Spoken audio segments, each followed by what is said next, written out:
Bonjour. How you doing, people? Hope you are well. Today's workout is coming from sunny France, and it was a bit of a tester in the heat. Caught me by surprise a bit actually, because it was the first one done at a warmer temperature, and although I thought I was hydrated, the humidity can really sneak up on you, and it did to an extent today. So the session, as you can see, is another go at the 6 count burpees, 20 minutes worth. And looking back at this, I was trying to see exactly where it was the humidity effect kicked in. At the time I thought it was around 150, but actually I think it could have been as early as 60, certainly 100, and that's only just over 5 minutes in. So it's amazing the effect it can have, how quickly it can kick in. I know I've seen Max at Busy Dad Training do sessions where he struggled in the humidity, as well as TB Gastra.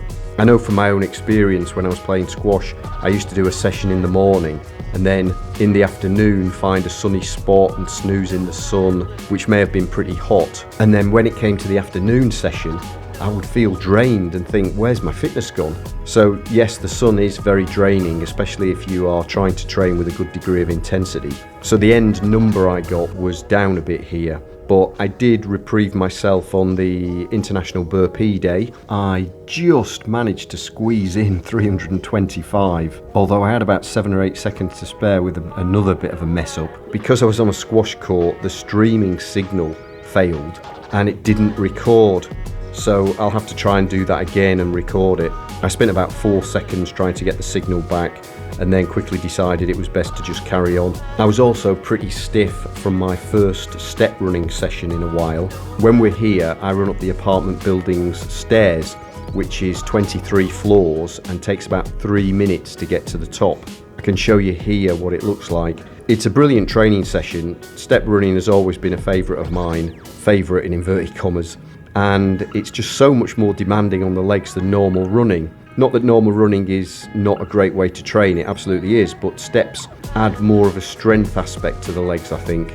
Interesting that I found on that particular step session that the plyometric work that I do really helped me burn that first set of the steps. I do 3 sets of it as a standard sort of tough session, and the first set was well under 3 minutes, the 3-minute pass mark, showing that the plyometric leg work did help the explosive leg strength, but then specificity kicked in and the second set was just under 3 minutes, or just around 3 minutes, and the third was actually over 3 minutes. But as I may have said before, there are cross-training benefits with different forms of training, but also sometimes there's no getting away from specificity. And the only way to get good at a particular exercise is to just do lots of that exact exercise. Anyway, after these 6 count burpees, I had about 5 minutes rest and did 50 Navy SEAL burpees. A few more minutes rest, then 50 plyometric Navy SEALs, and then finished on the 1 minute lunge jumps, squat jumps, heel to backside burpees and star jumps. So each one's for a minute and then a minute's rest. And I think I also did a minute's sit-ups as well. So the whole session was about 1 hour and a quarter. I edited out the rest periods. I found with the legs that they were depleted from the steps the day before. I tried to get the numbers in that I wanted, but they felt just a little too heavy. So yeah, the whole session was a bit tortuous today, but good to push through days like this. And it obviously didn't do me any harm for the International Burpee Day to get a new PR. On that day, I think I did 325 6 counts and then managed another 351 Navy SEALs before we ran out of time. Mind you, that was the most push-ups I've done in one session. Shout out to all those that hosted the event: Derek, Osiris and David Witten, Paradox Yeti Regime, and anyone else I missed. It was a fantastic event, 24 hours of burpees with many people from across the globe, each doing burpees for an hour at their own pace. Hopefully we can get another one in soon, maybe for charity would be good, and see if we can market it more this time. Okay, thanks for watching. Got a great tip on releasing the lower back coming up in the next video, hopefully of use. See you then.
Let's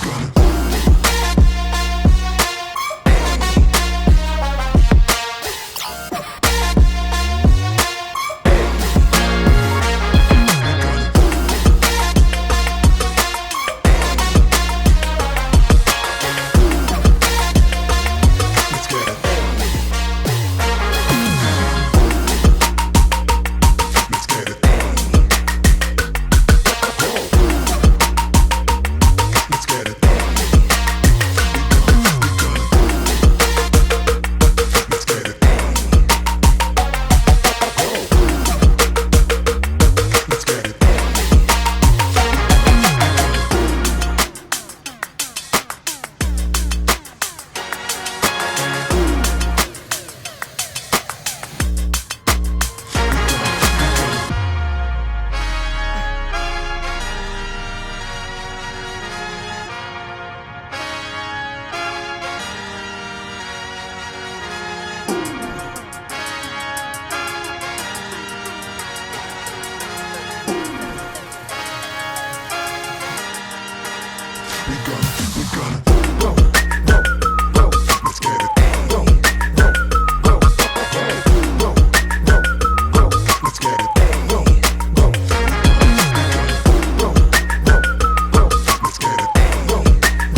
So off with the vest now.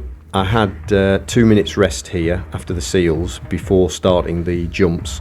And just to remind, the session remaining is 30 seconds lunge jumps, 10 seconds rest, 30 seconds heels to backside burpees, then 1 minute's rest, and I do 10 rounds of that.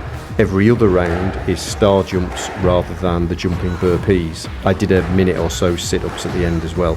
So this whole section takes just under 21 minutes. I think if you haven't done lunge jumps before or for a good while, I wouldn't recommend going straight into 10 rounds, maybe 4 rounds to introduce your body back into them. Lunge jumps are probably the most demanding muscularly of the jumps, whereas the heels to backside burpees are probably the most demanding on the cardio side. I think the lunge jumps are just demanding in the sense that you're generating the power from one leg at a time, so it's making more demands on each individual leg. Of course, these sorts of exercises are always going to be more cardio